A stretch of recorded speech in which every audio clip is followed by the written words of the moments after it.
Programa Fátima Guimarães. Oferecimento.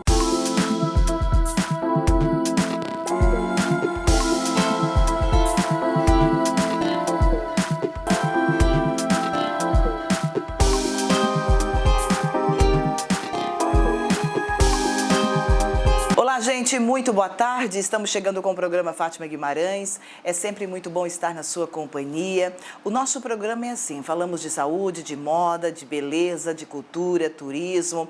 Falamos um pouquinho de você.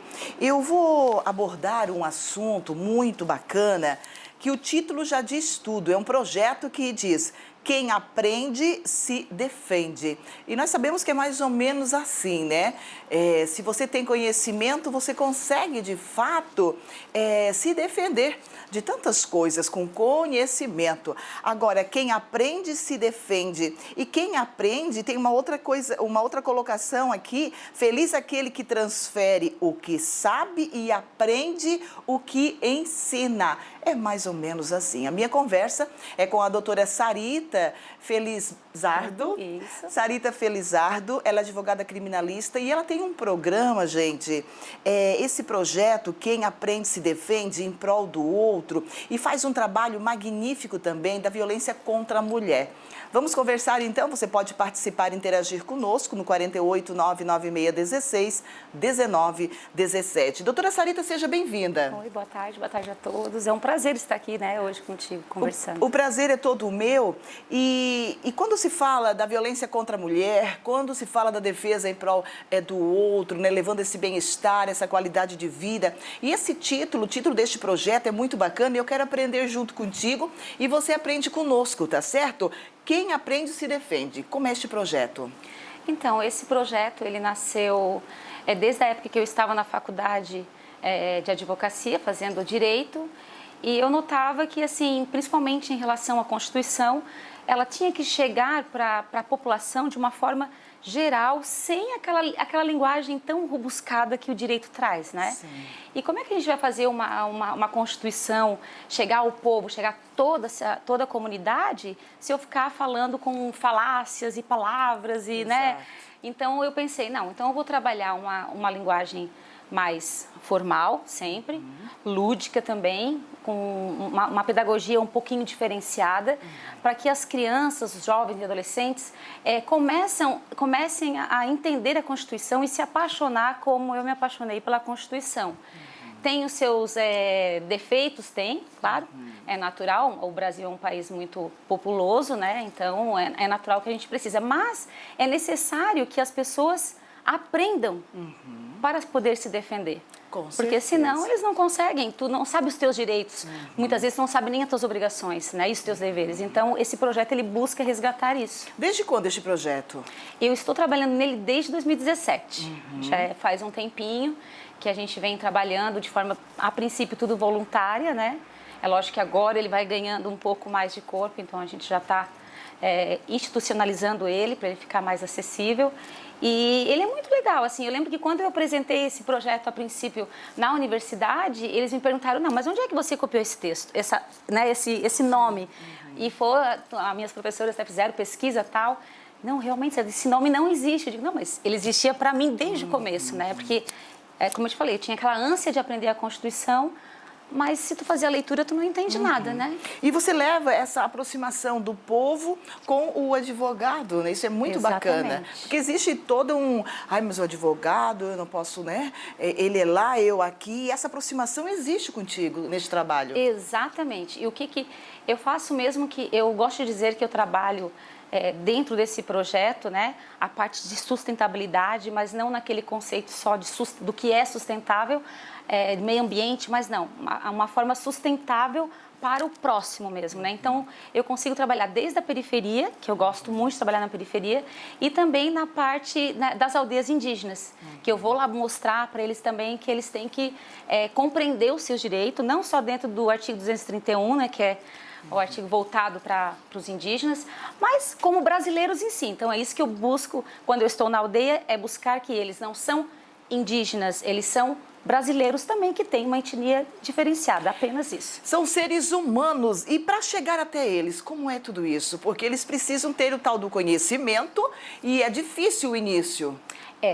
Porque é um povo que veio, né, na questão indígena, é um povo que vem sendo massacrado, né, desde quando a gente aprende isso na escola lá, na 6ª, 7ª série.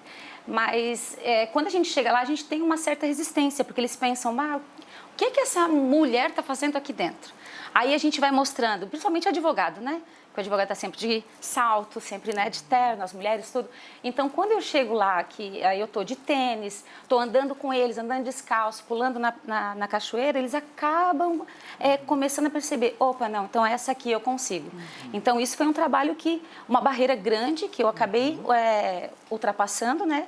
E que hoje, quando eu chego na aldeia, é de arrepiar, assim, porque eles já vêm gritando, chorando, brigando comigo, porque eu fiquei uma semana sem ir.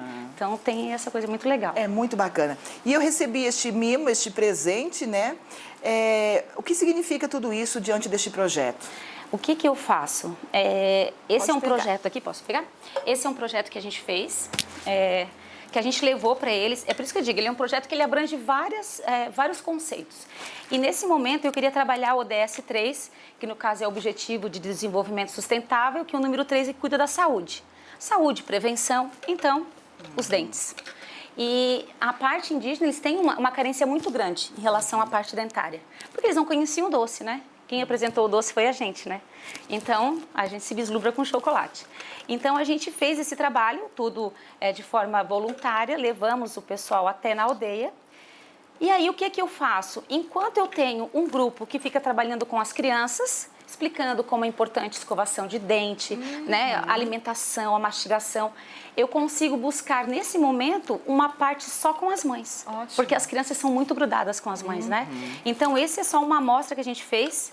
E aí é lógico que eu faço Quem Aprende Se Defende na linguagem, né, da etnia em que eu estou visitando. Sim. E aí nesse momento, enquanto as crianças ficam aprendendo essa parte, eu consigo trabalhar com as mães a parte da violência, né, para elas terem conhecimento, acesso, né, ao que toda mulher tem que saber, né? Esse projeto, uma criação sua, e como isso é destacado?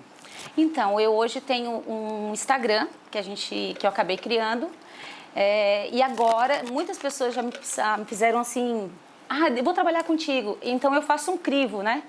Vamos trabalhar? Mas é trabalhar, né? É realmente mostrar a Constituição, levar esse conhecimento para o pessoal. Então, agora, além da Constituição, do Instagram, eu estou começando a agir em outras praças, que é onde fazendo o trabalho dentro de outras aldeias. Comecei na aldeia Guarani, né? Que é hoje... em Biá-Guarani, que é uma aldeia que tem lá em Maruí, que é a Tequá-Marangatu. Então, comecei nela, só que depois já foi se abrindo, foram percebendo que era uma pessoa correta, que estava ali para ajudar mesmo a aldeia, mas dentro daquela ajuda de conhecimento, né? De uma educação de qualidade e um conhecimento inclusivo. Você também tem essa especialidade na violência contra a mulher. E como é a mulher indígena? Então, as mulheres indígenas, elas são muito carentes nessa área, muito carentes. A gente tem que sempre tomar muito cuidado, porque são culturas muito diferentes, então a gente tem que levar o conhecimento de uma forma que a gente não vai estar agredindo a cultura. Então, você imagina como você tem que ser muito diferenciado. Só que a gente faz muitas dinâmicas, né? Para realmente elas entenderem o que é realmente a violência, porque às vezes elas não sabem. Elas não sabem que às vezes um empurrão é violência. Eles têm um outro conceito. Uma fala. Uma fala. Então, devagarinho, a gente vai mostrando para elas, vai empoderando elas. E isso é tão interessante que, assim, no começo, quando a gente ia fazer um evento, a gente estava sempre acompanhada. Hoje a gente já tem uma certa liberdade. E hoje eu fico muito feliz, assim, quando eu vejo que algumas conseguem me chamar, conseguem me dizer, doutora, preciso falar contigo. Que bom. Eu penso, nossa, que bom, para uma cultura muito fechada, tu conseguir tocar 1, 2, já é uma grande vitória. Confiança, né? A Exatamente. psicóloga delas. E OAB por elas. Esse é o meu xodó, vamos dizer agora, né? Que hoje, atualmente, eu estou como presidente da comissão. E a gente trabalha realmente nesse acolhimento humanizado. Então, nós estamos hoje na delegacia, na DPCAM. É uma parceria que tem Tribunal de Justiça, OAB e Polícia Civil. E a Militar também. Então, a gente trabalha nessa rede. Então, nós temos uma sala cor-de-rosa, que nós ficamos lá dentro. E quando as vítimas chegam para fazer o boletim de ocorrência, a gente dá aquele acolhimento realmente humanizado. Vem cá, senta aqui. Não, calma. Vamos pensar, porque quando a vítima chega de violência doméstica, ela vem com vários penduricalhos, eu brinco sempre, né? Porque ela vem ela precisa de uma medida protetiva, ela precisa de uma guarda, ela precisa de uma pensão. Então, ela já vem com várias coisas. Então, a gente senta e ampara ela e segue ela até o final, é como uma criança pequena, até ela começar a andar sozinha, né? Principalmente tem muitas mulheres que ainda, acredite ou não, mas ainda são muito dependentes. Tem mulheres que não sabem nem pegar ônibus. Imagina que século nós estamos, né? Então, até a gente colocar ela de novo na sociedade. A gente não fica o tempo todo cuidando delas. A gente vai ensinando elas Dá os a primeiros andarem. passos. Exatamente. Ensinar uma criança é fácil, agora ensinar uma pessoa adulta é muito difícil. Tá aí o Insta da doutora Sarita Felizardo Assis Pacheco, ela que faz um trabalho em prol do outro com excelência, trabalhando o amor acima de tudo. Tá ali o contato e nós estamos aqui com o programa Fátima Guimarães, sempre auxiliando, né? Dando esta oportunidade para que mais e mais pessoas sejam alcançadas, porque quem aprende, claro que se defende. Doutora, muito obrigada pela participação. Eu que agradeço novamente esse espaço, nesse estúdio maravilhoso, esse lugar lindo, né? Então, estou me sentindo bem abraçada, bem humanizada mesmo, como que a gente pretende. Super então, confortável, muito né? confortável, muito Os meus obrigada, convidados merecem. E claro que eu agradeço sempre a clínica Dr. Vanderlei Margotti, o consultório do Dr. Vanderlei Margotti, que eu já tomei posse deste espaço aqui.